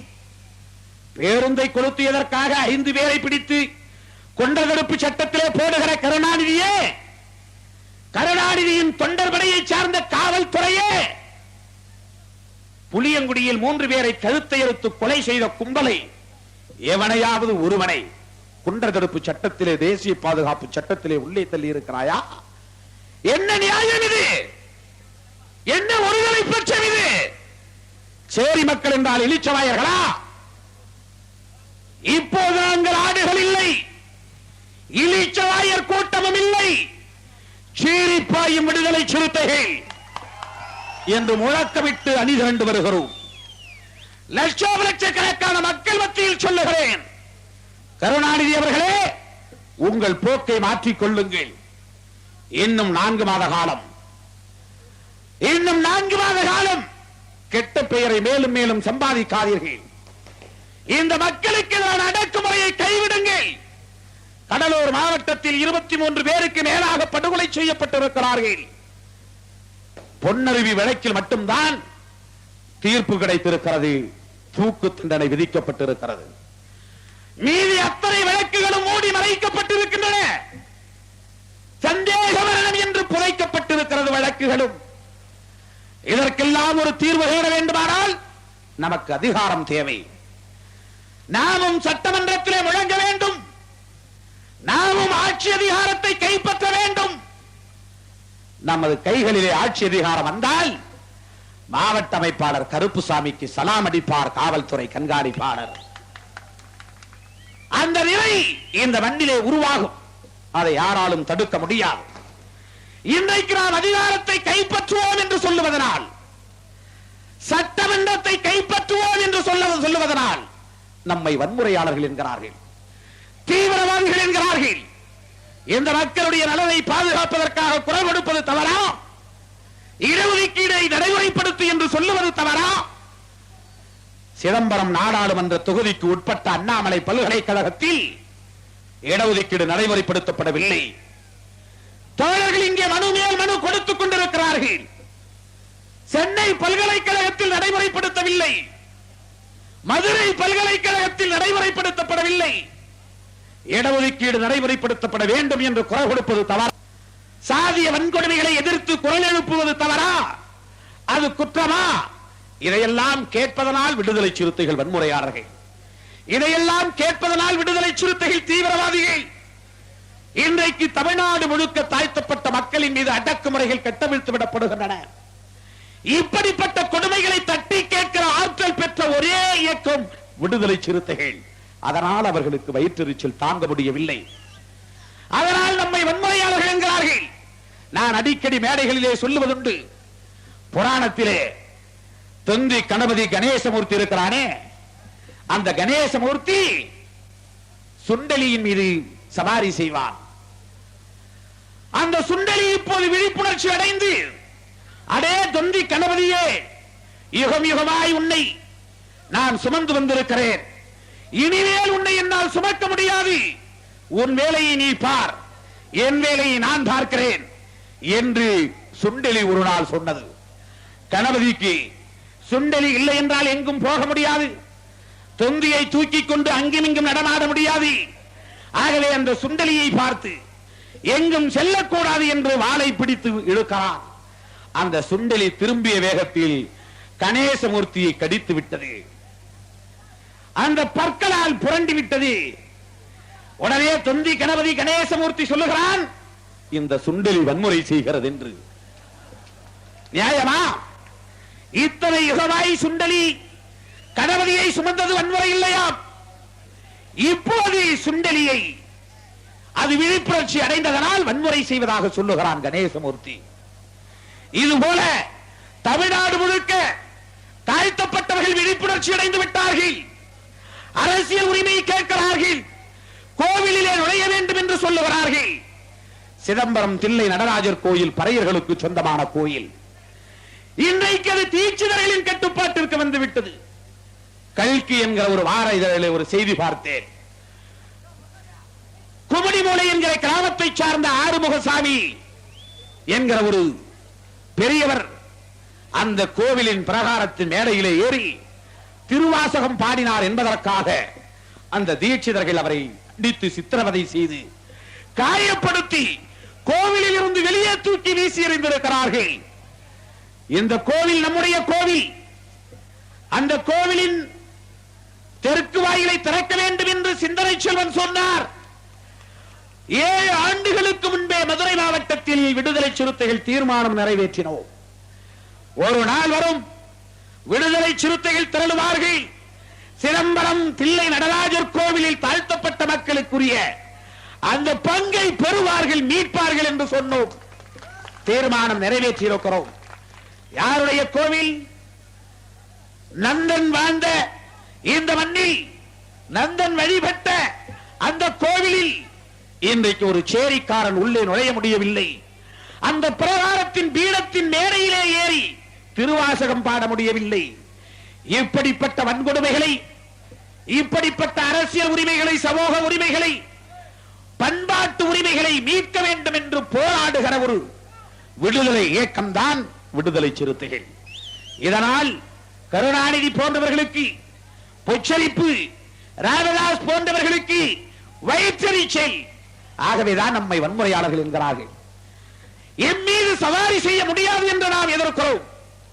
இத்தனை நாள் எங்கள் முதுகில் நீங்கள் ஏறி இருக்கலாம், என் பாட்டன் முதுகில் ஏறி இருக்கலாம், என் முப்பாட்டன் முதுகில் ஏறி இருக்கலாம், உனக்கு கொடி பிடித்திருக்கலாம், கோஷம் போட்டிருக்கலாம், குண்டடி பட்டிருக்கலாம், குண்டாந்தடி அடிபட்டு இருக்கலாம், உனக்காக சுவரெழுத்து எழுதியிருக்கலாம், உதயசூரியன் சின்னம் வரைந்திருக்கலாம், இரட்டை இலை சின்னம் வரைந்திருக்கலாம், அறிவால் சுத்தியல் சின்னம் வரைந்திருக்கலாம், யானை சின்னம் வரைந்திருக்கலாம்.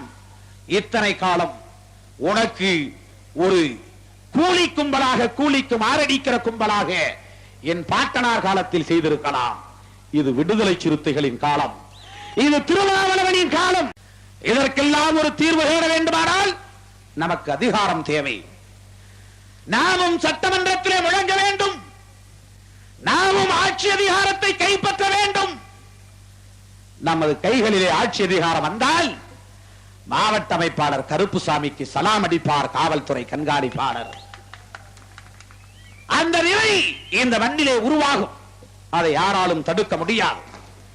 இன்றைக்கு நாம் அதிகாரத்தை கைப்பற்றுவோம் என்று சொல்லுவதனால், சட்டமன்றத்தை கைப்பற்றுவோம் என்று சொல்லுவதனால் நம்மை வன்முறையாளர்கள் என்கிறார்கள், தீவிரவாதிகள் என்கிறார்கள்.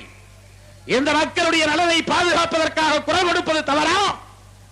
இடஒதுக்கீடை நடைமுறைப்படுத்து என்று சொல்லுவது தவறா? சிதம்பரம் நாடாளுமன்ற தொகுதிக்கு உட்பட்ட அண்ணாமலை பல்கலைக்கழகத்தில் இடஒதுக்கீடு நடைமுறைப்படுத்தப்படவில்லை.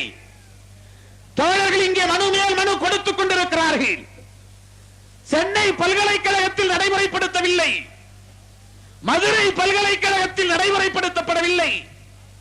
இடஒதுக்கீடு நடைமுறைப்படுத்தப்பட வேண்டும் என்று குரல் கொடுப்பது தவறா?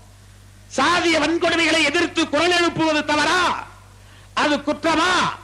இதையெல்லாம் கேட்பதனால் விடுதலை சிறுத்தைகள் வன்முறையாளர்கள், இதையெல்லாம் கேட்பதனால் விடுதலை சிறுத்தைகள் தீவிரவாதிகள். இன்றைக்கு தமிழ்நாடு முழுக்க தாழ்த்தப்பட்ட மக்களின் மீது அடக்குமுறைகள் கட்டவிழ்த்து விடப்படுகின்றன.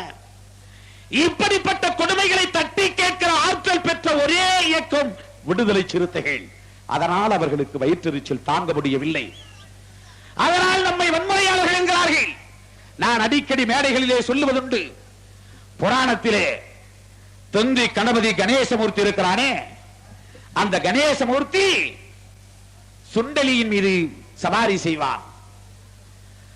அந்த சுண்டலி இப்போது விழிப்புணர்ச்சி அடைந்து, அடே தொந்தி கணபதியே, யுகம் யுகமாய் உன்னை நான் சுமந்து வந்திருக்கிறேன், இனிமேல் உன்னை என்னால் சுமக்க முடியாது, உன் வேலையை நீ பார், என் வேலையை நான் பார்க்கிறேன் என்று சுண்டலி ஒரு நாள் சொன்னது. கணபதிக்கு சுண்டலி இல்லை என்றால் எங்கும் போக முடியாது, தொந்தியை தூக்கிக் கொண்டு அங்கும் இங்கும் நடமாட முடியாது. ஆகவே அந்த சுண்டலியை பார்த்து எங்கும் செல்லக்கூடாது என்று வாளை பிடித்து இழுக்கிறான். அந்த சுண்டலி திரும்பிய வேகத்தில் கணேசமூர்த்தியை கடித்து விட்டது, அந்த பற்களால் புரண்டி விட்டது. உடனே தொந்தி கணபதி கணேசமூர்த்தி சொல்லுகிறான், இந்த சுண்டலி வன்முறை செய்கிறது என்று. நியாயமா? இத்தனை யுகமாய் சுண்டலி கணபதியை சுமந்தது வன்முறை இல்லையா? இப்போது சுண்டலியை அது விழிப்புணர்ச்சி அடைந்ததனால் வன்முறை செய்வதாக சொல்லுகிறான் கணேசமூர்த்தி. இதுபோல தமிழ்நாடு முழுக்க தாழ்த்தப்பட்டவர்கள் விழிப்புணர்ச்சி அடைந்து விட்டார்கள், அரசியல் உரிமை கேட்கிறார்கள், கோவிலிலே நுழைய வேண்டும் என்று சொல்லுகிறார்கள். சிதம்பரம் தில்லை நடராஜர் கோயில் பறையர்களுக்கு சொந்தமான கோயில், இன்றைக்கு அது தீட்சிதர்களின் கட்டுப்பாட்டிற்கு வந்துவிட்டது. கல்கி என்கிற ஒரு வார இதழில் ஒரு செய்தி பார்த்தேன். குமடிமூலை என்கிற கிராமத்தை சார்ந்த ஆறுமுகசாமி என்கிற ஒரு பெரியவர் அந்த கோவிலின் பிரகாரத்தின் மேடையிலே ஏறி திருவாசகம் பாடினார் என்பதற்காக அந்த தீட்சிதர்கள் அவரை அடித்து சித்திரவதை செய்து காயப்படுத்தி கோவிலில் இருந்து வெளியே தூக்கி வீசி எறிந்திருக்கிறார்கள். இந்த கோவில் நம்முடைய கோவில், அந்த கோவிலின் தெற்கு வாயிலை திறக்க வேண்டும் என்று சிந்தனை செல்வன் சொன்னார். 7 ஆண்டுகளுக்கு முன்பே மதுரை மாவட்டத்தில் விடுதலை சிறுத்தைகள் தீர்மானம் நிறைவேற்றினோம். ஒரு நாள் வரும், விடுதலை சிறுத்தைகள் திரளுவார்கள், சிதம்பரம் தில்லை நடராஜர் கோவிலில் தாழ்த்தப்பட்ட மக்களுக்குரிய அந்த பங்கை பெறுவார்கள், மீட்பார்கள் என்று சொன்னோம். தீர்மானம் நிறைவேற்றியிருக்கிறோம். யாருடைய கோவில்? நந்தன் வாழ்ந்த இந்த மண்ணில், நந்தன் வழிபட்ட அந்த கோவிலில் இன்றைக்கு ஒரு சேரிக்காரன் உள்ளே நுழைய முடியவில்லை. அந்த பிரகாரத்தின் பீடத்தின் மேடையிலே ஏறி திருவாசகம் பாட முடியவில்லை. இப்படிப்பட்ட வன்கொடுமைகளை, இப்படிப்பட்ட அரசியல் உரிமைகளை, சமூக உரிமைகளை, பண்பாட்டு உரிமைகளை மீட்க வேண்டும் என்று போராடுகிற ஒரு விடுதலை இயக்கம்தான் விடுதலை சிறுத்தைகள். இதனால் கருணாநிதி போன்றவர்களுக்கு பொச்சரிப்பு, ராமதாஸ் போன்றவர்களுக்கு வயிற்றெரிச்சல். ஆகவேதான் நம்மை வன்முறையாளர்கள் என்கிறார்கள். என் மீது சவாரி செய்ய முடியாது என்று நாம் எதிர்க்கிறோம். இத்தனை நாள் எங்கள் முதுகில் நீங்கள் ஏறி இருக்கலாம், என் பாட்டன் முதுகில் ஏறி இருக்கலாம், என் முப்பாட்டன் முதுகில் ஏறி இருக்கலாம், உனக்கு கொடி பிடித்திருக்கலாம், கோஷம் போட்டிருக்கலாம், குண்டடி பட்டிருக்கலாம், குண்டாந்தடி அடிபட்டு இருக்கலாம், உனக்காக சுவரெழுத்து எழுதியிருக்கலாம், உதயசூரியன் சின்னம் வரைந்திருக்கலாம், இரட்டை இலை சின்னம் வரைந்திருக்கலாம், அறிவால் சுத்தியல் சின்னம் வரைந்திருக்கலாம், யானை சின்னம் வரைந்திருக்கலாம். இத்தனை காலம் உனக்கு ஒரு கூலி கும்பலாக, கூலிக்கு மாரடிக்கிற கும்பலாக என் பாட்டனார் காலத்தில் செய்திருக்கலாம். இது விடுதலை சிறுத்தைகளின் காலம், இது திருமாவளவனின் காலம். இனி யாரையும் சுமக்க முடியாது, கூலிக்கு மாரடிக்க முடியாது. உனக்கு நான் ஓட்டு கேட்டு வந்தால் எனக்கு நீ ஓட்டு கேட்டு வர வேண்டும். உன்னுடைய சின்னத்தை நான் வரைந்தால் என்னுடைய சின்னத்தை நீ வரைய வேண்டும். உன்னுடைய கொடியை பிடித்து நான் கோஷமிட்டால் விடுதலை சிறுத்தைகளின் கொடியை பிடித்து நீ கோஷமிட வேண்டும். பரஸ்பரம் இந்த சமரசம் இல்லாமல் 1.5 கோடி வாக்கு வங்கி பெற்றிருக்கிற ஒரு சமூகம் வெறும் வாய்மூடி நிற்கிற ஊமை ஜனமாக இனி வாழ முடியாது. கைகட்டி நின்று சேவகம் செய்ய முடியாது. எமக்குரிய பங்கு தேவை. 1 கோடிக்கு மேலான வாக்குகளை வழங்குகிற ஒரே சமூகம் தாழ்த்தப்பட்ட சமூகம். லட்ச வாக்குகளை வைத்திருப்பவனுக்கு 4 எம்பி 8 எம்பி வாரி வழங்கப்படுகிறது என்று சொன்னால், கன்னியாகுமரியில் இருந்து எண்ணூர் வரையில், நீலகிரி மலையில் இருந்து இங்கே நாகப்பட்டினம் வரையில், வேதாரண்யம் வரையில் பறையன் இல்லாத இடம் உண்டா? பள்ளம் இல்லாத சேரி உண்டா? சக்கிலியன் இல்லாத இடம் உண்டா? சேரி மக்கள் பரவி விரவி கிடக்கிறார்கள். 234 தொகுதிகளிலும் பரவி விரவி கிடக்கிறார்கள். அப்படிப்பட்ட மக்கள் காலையிலேயே எழுந்திருந்து வரிசையாக நின்று காத்து நின்று ஓட்டு போடுகிற சமூகம். 4வது மாடியில் இருப்பவனா இறங்கி வந்து ஓட்டு போடுகிறான். பென்ஸ் காரிலே போகிறவனா இறங்கி நின்று ஓட்டு போடுகிறான். வரிசையிலே காத்து நின்று ஓட்டு போடுகிறான். இரட்டைகளை பார்டர் போட்ட சேலையாயிருந்தாலும், உதயசூரியன் சின்னம் போட்ட சேலையாயிருந்தாலும், அந்த புடவைகளை கட்டிக்கொண்டு வரிசையிலே காத்து நின்று ஓட்டு போடுவது யார்? சேரி மக்கள், சேரி தாய்மார்கள். ஓட்டு போட்டு விட்டு சுடுகாட்டு பாதைக்கு மனு கொடுத்து நிற்க வேண்டுமா? ஓட்டு போட்டு விட்டு 3 சென்ட் மனைப்பட்டாவுக்கு மனு போட்டு நிற்க வேண்டுமா? இந்த ஓட்டுகள் எவ்வளவோ அவ்வளவு பங்கு எங்களுக்கு சட்டமன்றத்திலே வேண்டும், அதிகாரத்திலே பங்கு வேண்டும், ஆட்சியிலும் பங்கு, அதிகாரத்திலும் பங்கு. இந்த முழக்கத்தை அங்கீகரித்தவர்தான், இந்த கோரிக்கையை அங்கீகரித்தவர்தான் மக்கள் தலைவர் மூப்பனார் அவர்களும் அவருடைய கட்சியும். அதனால்தான் கடந்த நாடாளுமன்றத்தில் அவரோடு நாம் கைகோர்த்து நின்றோம். ஆகவே அந்த நோக்கத்திற்கு எதிரான ஒரு நிலை விடுதலை சிறுத்தைகள் எடுக்காது. விடுதலை சிறுத்தைகளின் மையக்குழு பாட்டாளி மக்கள் கட்சி, ஜனநாயகம் தெரியாத கட்சி, ஒரு வன்முறை கும்பல், ஒரு சாதிவெறி கும்பல்.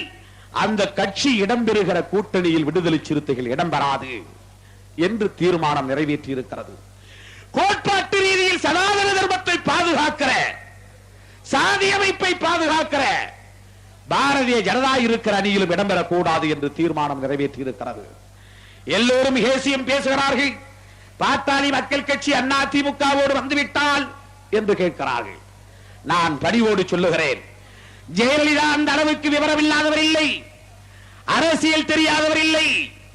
ராமதாஸ் முதுகிலே குத்தி அந்த துரோகத்தை மறந்துவிடவில்லை. ராமதாசுடைய புத்தி அவருக்கு தெரியாமல் இல்லை. ஆகவே ஜெயலலிதா ராமதாஸை சேர்க்க மாட்டார் என்று நம்புகிறோம். அதிமுக கூட்டணியில் பாட்டாளி மக்கள் கட்சி வர வாய்ப்பில்லை என்று நம்புகிறோம். கருணாநிதி வெளியே தள்ளிவிட்டால் என்ன செய்வது என்று எண்ணுகிற ராமதாஸ் அவரே கிளப்பி விடுகிற வதந்திதான் ஜெயலலிதாவோடு பேச்சுவார்த்தை முடிந்து விட்டது என்று. ஜெயலலிதா ஏற்க தயார் இல்லை. விடுதலை சிறுத்தைகளின் மீது புகார் மனு கொடுப்பதற்காக பெரிய குழுவை அனுப்பினார். கருணாநிதியை சந்தித்தது அந்த குழு, மோப்பனாரை சந்தித்தது அந்த குழு, கம்யூனிஸ்ட் கட்சி தலைவர்களை சந்தித்தது அந்த குழு. ஆனால் அந்த குழுவை ஜெயலலிதா சந்தித்தாரா அல்லது அவருடைய பிரதிநிதி யாராவது சந்தித்தார்களா? இல்லை. இதுவே சான்று. ஆனால் அதையும் மீறி ஜெயலலிதா அப்படி ஒரு தவறு செய்வாரேயானால், பாட்டாளி மக்கள் கட்சி அந்த அணியிலே வருமேயானால், இன்றைக்கும் சொல்லுகிறோம், விடுதலை சிறுத்தைகளின் கடலூர் மாவட்ட தேர்தல் ஆய்வுக் கூட்டத்தில் நிர்வாகிகள் எல்லாம் வலியுறுத்தி இருக்கிறார்கள். அதிமுக தமாக அணியிலேயே விடுதலை சிறுத்தைகள் நீடிக்க வேண்டும், அந்த அணியிலேயே நாம் போட்டியிட வேண்டும். அப்படி ஒருவேளை அதிமுக பக்கம் பாமக வந்தால் விடுதலை சிறுத்தைகள் 234 சட்டமன்ற தொகுதிகளிலும் தனித்து போட்டியிட வேண்டும் என்கிற தீர்மானத்தை நிறைவேற்றியிருக்கிறார்கள், என்கிற வழிகாட்டுதலை தந்திருக்கிறார்கள். அதிமுக பக்கம் பாட்டாளி மக்கள் கட்சி வருமையானால் தெளிவாக சொல்லுகிறோம், நாங்கள் நாடாளுமன்றத்திற்குள் நுழைவதை விட சட்டமன்றத்தில் நுழைவதை விட சாதி வெறியர்களையும் மத வெறியர்களையும் பலவீனப்படுத்துவதே, அவர்களை வீழ்த்தி காட்டுவதே, அவர்களை விரட்டி அடிப்பதே விடுதலை சிறுத்தைகளின் நோக்கம். ஆகவே விடுதலை சிறுத்தைகள் வரப்போகிற சட்டமன்ற பொதுத் தேர்தலில் சாதிவெறி கட்சியான பாட்டாளி மக்கள் கட்சியும் மதவெறி கட்சியான பாரதிய ஜனதாவும் இடம்பெறுகிற அணியில் இடம்பெறாது. அந்த கூட்டணியை தோற்கடிக்கும், அதற்கான களப்பணியாற்றும் என்பதுதான் விடுதலை சிறுத்தைகளின் தீர்மானம். இந்த தீர்மானத்தை பற்றி ஆய்வு செய்யதான் 30 மாவட்டங்களிலும் பயணம் சென்று கொண்டிருக்கிறோம். இன்றைக்கு 10வது நாள். கடலூர் மாவட்டத்தில் 10வது நாளாக சுற்றுப்பயணம் முடிந்திருக்கிறது. அடுத்து 20 மாவட்டங்கள் டிசம்பர் 30ஆம் தேதி வரையில் பயணம் தொடர்கிறது. அனைத்து மாவட்டங்களிலும் ஆய்வு செய்ய இருக்கிறோம். விடுதலை சிறுத்தைகள் வட மாவட்டங்களில் மட்டுமில்லை, தென் மாவட்டங்களிலும் தமிழகம் எங்கும் பறையாக்கும். விடுதலை சிறுத்தைகள் தமிழகம் எங்கும் பரவலாக தேர்தலில் போட்டியிடும். விடுதலை சிறுத்தைகள் கடலூர் மாவட்டத்தில் 6 சட்டமன்ற தொகுதிகளையும் கைப்பற்றும். 9 சட்டமன்ற தொகுதிகளையும் கைப்பற்றும். விடுதலை சிறுத்தைகள் 9 சட்டமன்றங்களிலும் வெற்றி வாகி சூடுகிற வலிமை பெற்றவர்களாக இருக்கிறார்கள். ஆகவே விடுதலை சிறுத்தைகளை அந்நியப்படுத்த, விடுதலை சிறுத்தைகளை வன்முறையாளர்களாக சித்தரிக்க முயற்சிப்பார்கள். விடுதலை சிறுத்தைகளை இனி யாரும் சவாரி செய்துவிட முடியாது. இத்தனை காலம் நீங்கள் புராணங்களிலே கேள்விப்பட்டிருப்பீர்கள், கடவுள்களை பற்றி கேள்விப்பட்டிருப்பீர்கள். விநாயகமூர்த்தி சுண்டலியின் மீது சவாரி செய்கிறான். அவருடைய தம்பி முருகன் மயில் வாகனத்திலே சவாரி செய்கிறான். சிவபெருமான், இந்த தில்லை நடராஜன் இருக்கிறானே சிவபெருமான், அவன் சிவன் காளையின் மீது சவாரி செய்கிறான். யமதர்மராஜன் எருமைக்கிடா மீது சவாரி செய்கிறான். கண்ணபிரான் கருடன் மீது சவாரி செய்கிறான். விஷ்ணுவுக்கும் பிரம்மனுக்கும் சிவனுக்கும் ஆணுக்கும் பிறந்த ஐயப்பன் இருக்கிறானே, அந்த ஐயப்பன் காட்டில் வாழுகிற புலியின் மீது சவாரி செய்து கொண்டிருக்கிறான். காளியம்மா இருக்கிறாளே, நம்முடைய தாய் காளியம்மாள், அந்த காளி சிங்கத்தின் மீது சவாரி செய்திருக்கிறாள். நான் கேட்கிறேன், எந்த கடவுளாவது சிறுத்தையின் மீது சவாரி செய்கிறானா? எந்த கடவுளாவது சிறுத்தையின் மீது சவாரி செய்தது போல் படம் பார்த்திருக்கிறீர்களா? கதை கேட்டிருக்கிறீர்களா? கடவுள்களாலேயே சிறுத்தையின் மீது சவாரி செய்ய முடியாது என்றால் இந்த கருணாநிதிகளும் ராமதாசுகளுமா சிறுத்தையின் மீது சவாரி செய்ய முடியும்? இனி விடுதலை சிறுத்தைகள் மீது,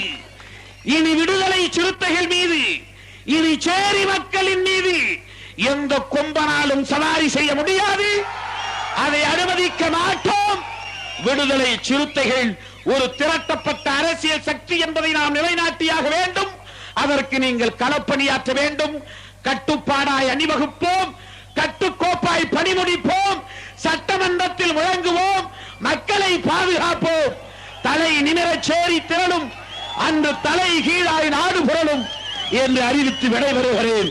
என் உயிரின் உயிரான விடுதலை சிறுத்தைகளின் பாதம் தொட்டு நன்றி கூறி விடைபெறுகிறேன். நன்றி, வணக்கம். தம்பி புறப்படு, நீ தல நிமிந்து புறப்படு, அண்ணே திருமா பேர சொல்லி நீ தீப்பிழம்பா கிளம்பிடு.